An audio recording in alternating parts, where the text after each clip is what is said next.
我过来上海看 F1啊，但我有一个重要的任务，我要送一位 CEO 啊去赛车场。据说007的座驾就是他设计的。听说他们给了我一台特别的车，啊，我的战车到现场了。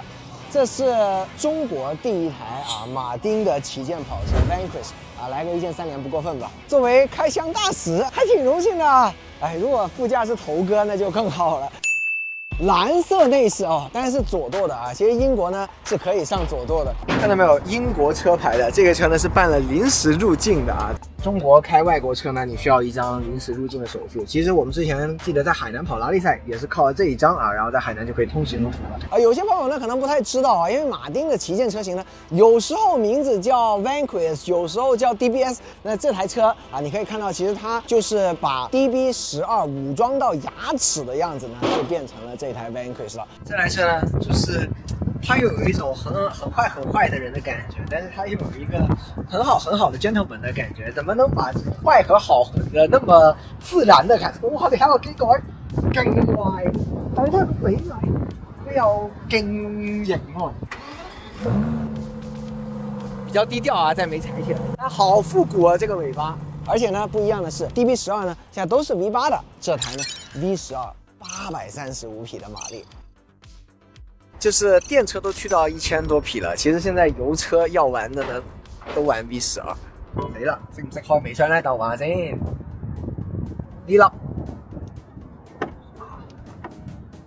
可以直接竖的。后备箱的空间呢？放2个登机箱，能放吗？刚好满粉儿。这台车呢啊，就是我看 F1的代步车了啊，但是我要顺便啊，把马丁的大佬呢送去赛车場。我原本想話型啊，但係它的門檻那個碳纖好粗，我撞到了。嗱，呢個超跑啦，咁闊條邊。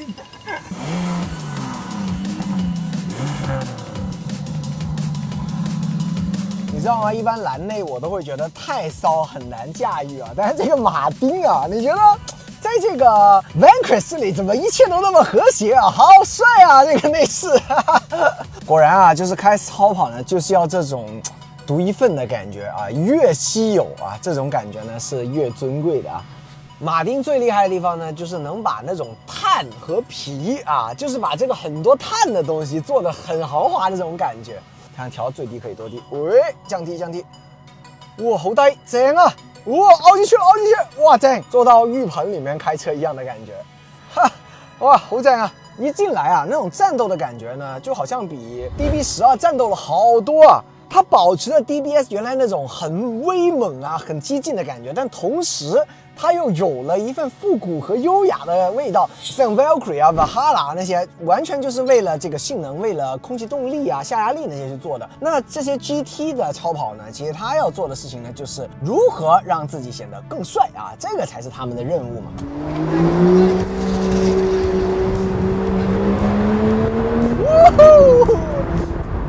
V12就是舒服，我告诉你啊，这个 GT 模式好爽啊！这个座椅呢又是一个大沙发，但这个车的底盘呢又是很运动，它是用这张沙发来去消除它的这种很运动的、就过分运动的路感的啊！我觉得这个做的特别好。我觉得啊，我们直接切换到 Sport 加就好了。哇，好臭底啊！这车马上躁动起来了，哇！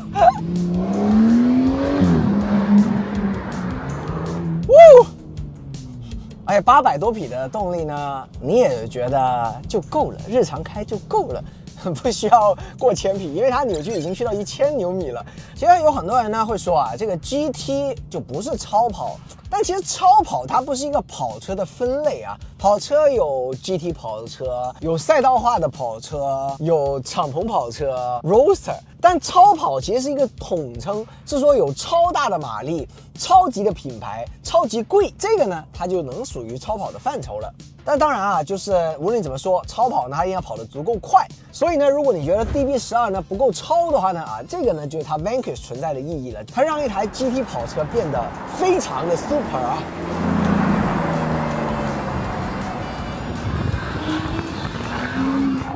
其实你知道吗？我以前说啊，为什么电动车好？因为它像 V12，为什么今时今日我们超跑还要用 V12呢？因为它给你的体感像一个电动机，它不落后于时代。我现在只是觉得上海的路不够开，因为呢，作为一个奉公守法的人呢，现在我们是一个外牌，它是不能上上海的高架的。现在我觉得在上海市区开有点憋屈，这台车开到没脾气，全是红绿灯，全是车，全是人，全是堵。它最适合是应该要送去 F1那里啊，去当安全车，我觉得这是最适合它的地方。哦，现在我们来到了传说中的武康路了吗？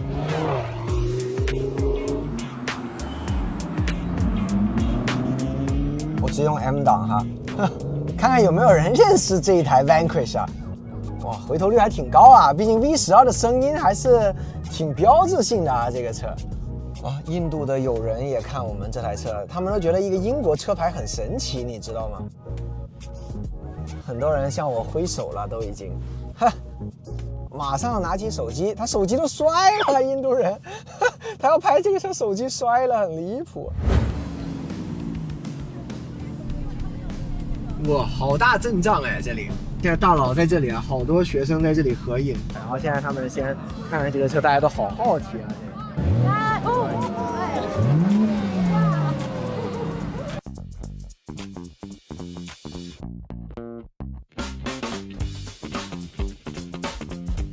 这位呢，就是我今天要接送的大佬了。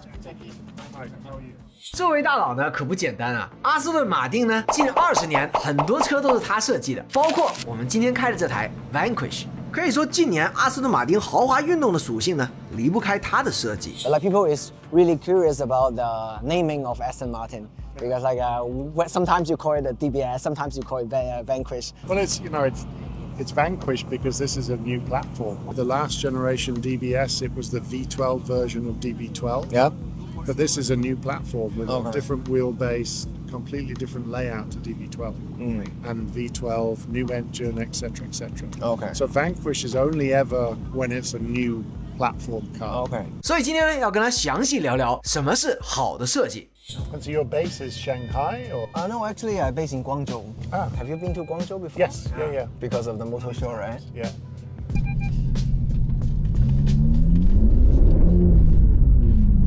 The students always like this sound. Vanquish, you just explain the name to us. And what about the design? Because nowadays we can see more and more supercars trying to use some vintage design. We put especially for the back, I think is a bit like a tribute to some old cars. Is it true? No, I mean, I always look at Aston Martin as progressive in terms of design language. We have a DNA which is based on the truest form of golden proportion, so exceptional proportion. So Vanquish really started its life from achieving the best proportion that you possibly could with the front mid-engine layout. So very long hood, very swept back to the rear, what I would describe as a single point of power. So all of the lines are consequent to pushing the car forward even at rest. The rear of the car is really not so much of a nod, but historically we've always used a shield in our designs. We've always had an encapsulated rear. If you look back at the development cars in the 60s, the DP cars, early DB5, there is a signature where the light is encapsulated within a graphic. So I wanted to show history of the product, but not in a retrospective way, but as a nod to how we've always defined the back of our cars. Actually, quite futuristic as well in terms of the visual language. So it's more iconic than retro, right? Yes, exactly. I would describe it exactly as iconic. And because this is such a rare product in terms of how many times we've made a Vanquish and how many Vanquish have been produced as well, whenever we do Vanquish, it's a real signifier that it is simply the flagship of the lineup. It simply sits, has brilliant presence and wonderful proportion. Okay, so as you mentioned, Vanquish is something brand new. And how would you balance between sports and luxury? Obviously, in developing the engine, which compared to the last generation V12, this is about 90% new. So how it delivers power is very differently. How it responds and how the throttle works is very, very different to the last generation of product. So if we start with pure performance and say, well, Vanquish has to be the epitome of performance in terms of its on-road drivability. Its sheer exuberance, if you like, in the way the car drives. Once I can understand that from an engineering perspective, I can create a body and a language that suits that performance directive. So I can design something that looks muscular, that looks powerful, that looks exotic, but it's also very elegant at the same time.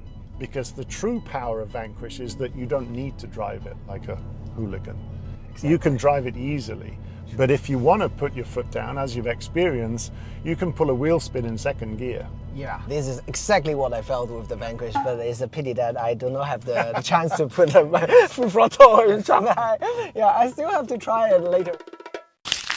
Aston Martin has been re-entered Formula One recent years. What does it change? Yeah, I mean it changes a lot. Obviously, the executive chairman of Aston Martin, Lagonda, which is the road car company, is the outright owner of the Formula One team. So there's a synergy at the level of passion and investment and desire to make both succeed.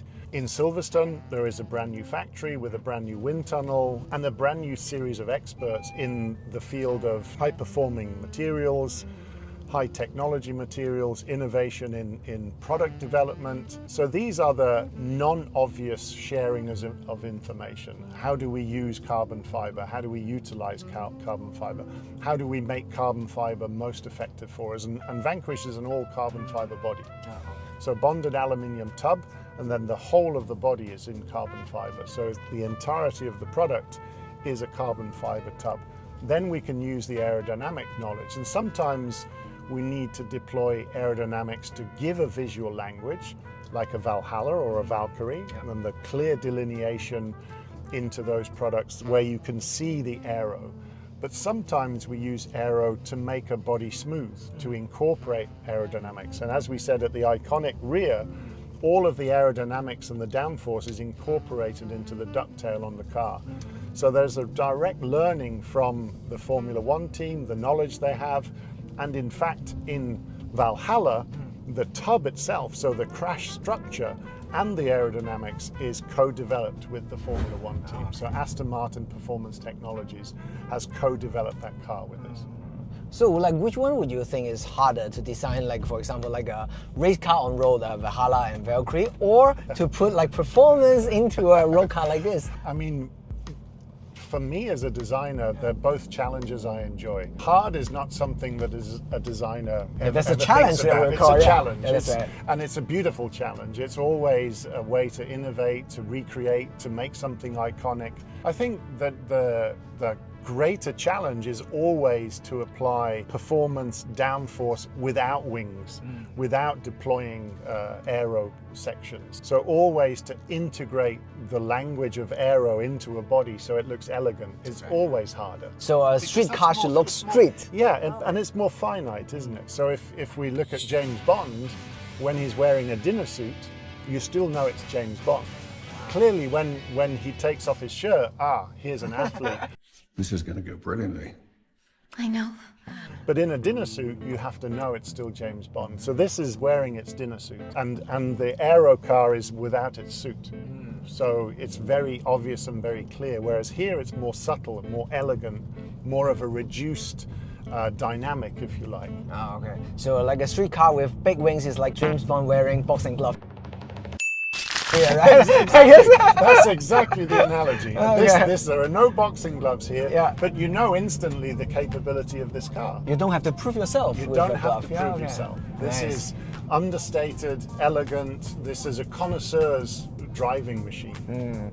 Then what about SUVs like DBX? Because would it be a bigger challenge than designing sports car? Because sports is the DNA of Aston Martin, but SUV is something new. Yeah, and I think that the most important word there was DNA, because if you define your DNA, if you understand who you are, it's easier to translate across different sector, different product language. And of course, is it more preferable to make a front mid-engine GT car, V12, low, swept back, 2 seats only? Of course, because there is a greater challenge in accommodating 5 passengers. But if you have strong DNA and you understand, then it's easier. But what we have to remember is that my generation thinks of SUV as different to the normal car. But the younger generation of millennials has grown up with SUV. SUV is ubiquitous. It's just a normal car. It's just a normal car. So I have to apply, hey, this is just a normal car.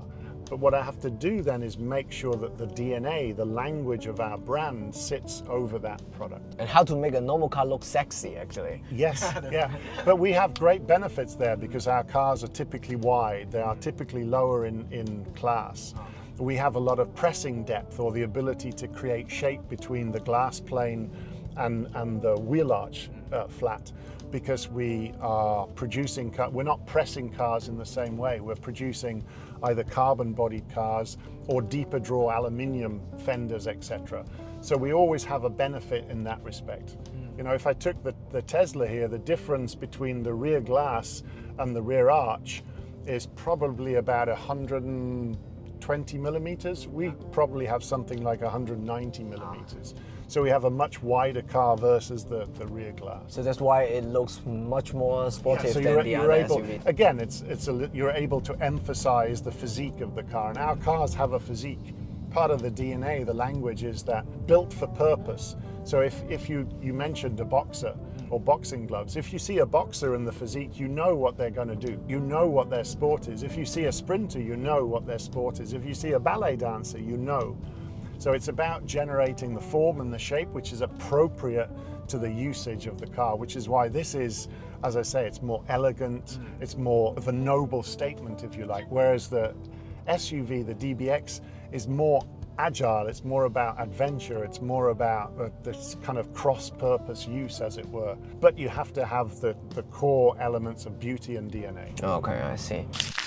And like, what about colors? Because like color, it seems to be really important for Aston Martin. And for different car, we have different iconic colors. So this Vanquish, why it is white and blue interior? Color is vitally important for product. Obviously, color is customer choice. You always have one advertisement color. Yeah, exactly. and that should represent the ethos of the car. It should represent the idea or the notion of the car, the subtlety or the extreme nature of the car. You know, which is why a Valhalla will be shown in far more extrovert colors, far more change and flip in the color itself. And Vanquish, this is a very, very elegant white color. But it's also got something very interesting in the sunlight, the amount of mica, the reflections in the surface, that it's not a static white, it's a white with a lot of movement and also a lot of depth. Therefore, when you have depth, you have conversation, you have curiosity. So color should be about the curiosity of form that is generated from the light that reflects from it, to make you look more, to make you see something, particularly in sunlight. You know, as you see cars moving, highlights are caught from fenders, from hoods. And because we have such great body form, the color always has to highlight that as well. Okay. And so it becomes iconic right now because of Formula One and the fact that we've always raced in green. Green is an incredibly popular color for us across all the range, all the models. And that's partly because it is an iconic color for Aston Martin. Okay. But the green is a bit different, right? Yeah. Used to be the British racing green, but now we call it the Aston Martin green. Podium green. Yeah, podium green, yeah.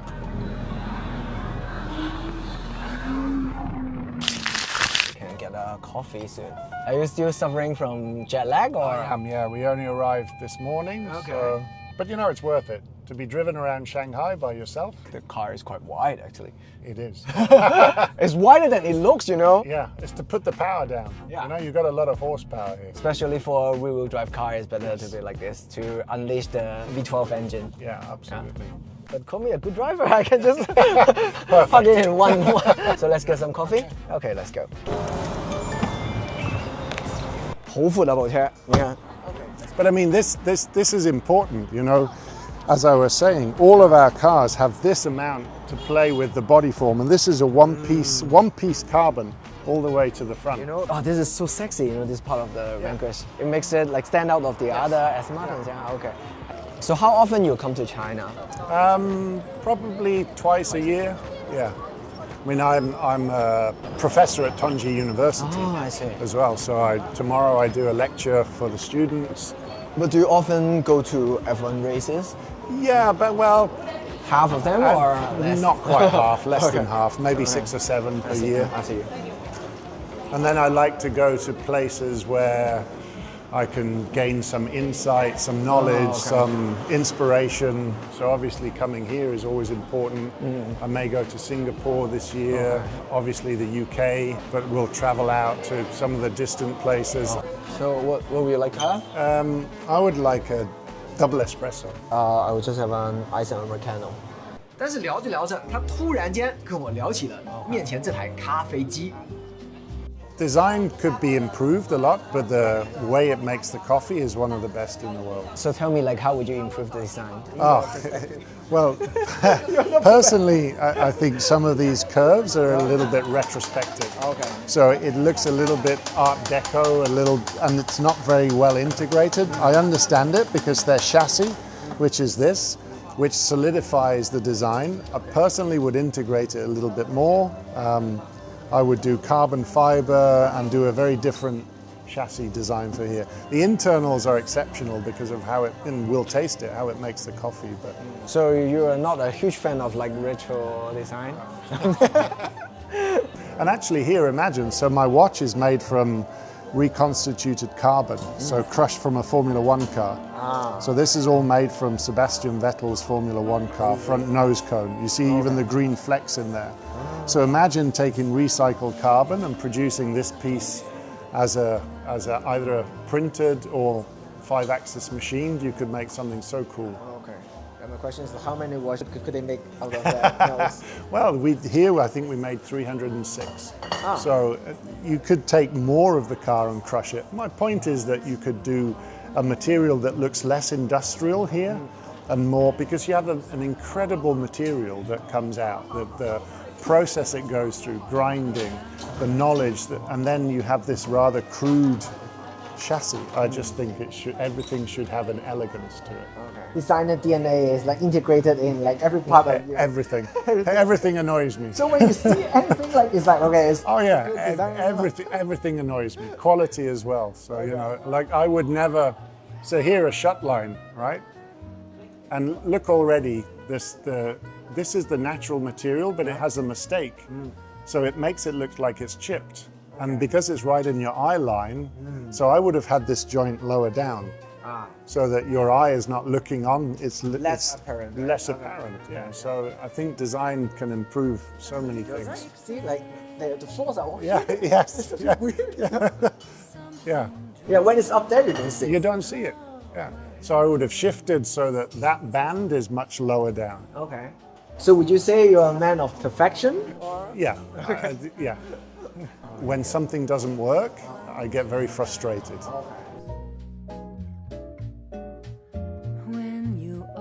So, thank you, 谢谢. So usually what happens if you have some like one design that engineer could not meet your requirement, like what happens usually? You get frustrated or you push them, Push and do it. Try and convince the team that it's the right thing for the product. Try and convince them that, you know, particularly with higher price point cars where the customer sees value, then the customer should feel the value as well as see the value as well. So if you have innovative solutions, then the customer is going to see the value in a product more. You have to be determined to achieve the perfection you want, because ultimately in our world, quality, the perception of something is your first impact, your first contact. Yes, you can drive the car, wow, it's amazing, power, drives so well, sounds great. But before that, you have to see, feel, touch the car. And that's my job. My job is to make you fall in love instantly. Yeah, exactly. You have to like be willing to test drive the car. Yes, the engineering team they're a partner. Without engineering, without manufacturing, I can't design cars. I need them, but you need to bring them on your journey as well. So you can only be the designer of Aston Martin because with the luxury brand, so it can support you, right? Yeah. A brand like Aston Martin makes the life of designer easier this way? No, I think I mean, it's a great brand to design for. So already it's a win because it's a brand of desire. It's a brand, when you say the name, people expect something, but then you have to deliver on the expectation. So that's the hard part. Because people have like really high expectations. They have an expectation, therefore you have to deliver. It's like saying, you know, one of my favorite bands is Radiohead. If they got together and made an album, it would have to be better than the last. So there's an expectation set. When you travel around, do you get some inspirations from different cities? Always, always. It's not just city, it's conversation, it's people, it's culture, it's color, it's sound, smell, sight, everything, because, you know, the world is an ever-changing world. And we can gain knowledge from the internet, from our digital research.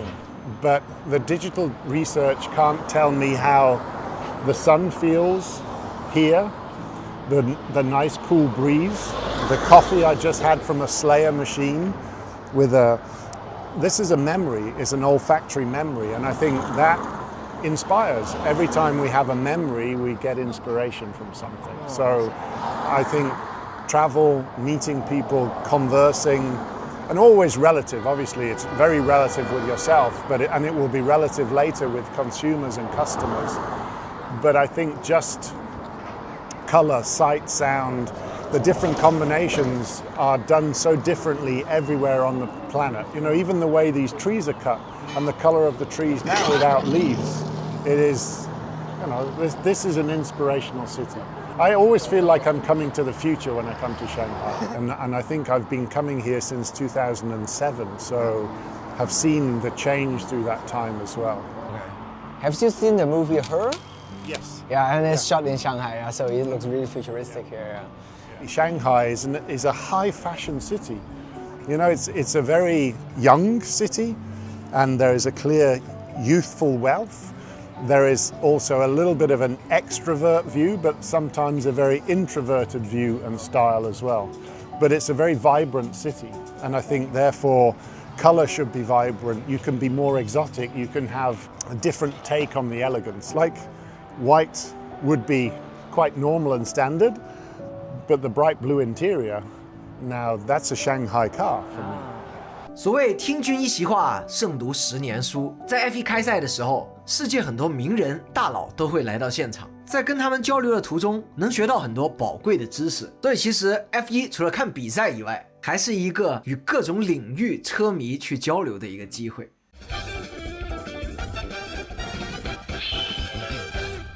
下一集我带你们看不一样的 F1， 红掉了已经。去南半球见另外一位传说中的大佬。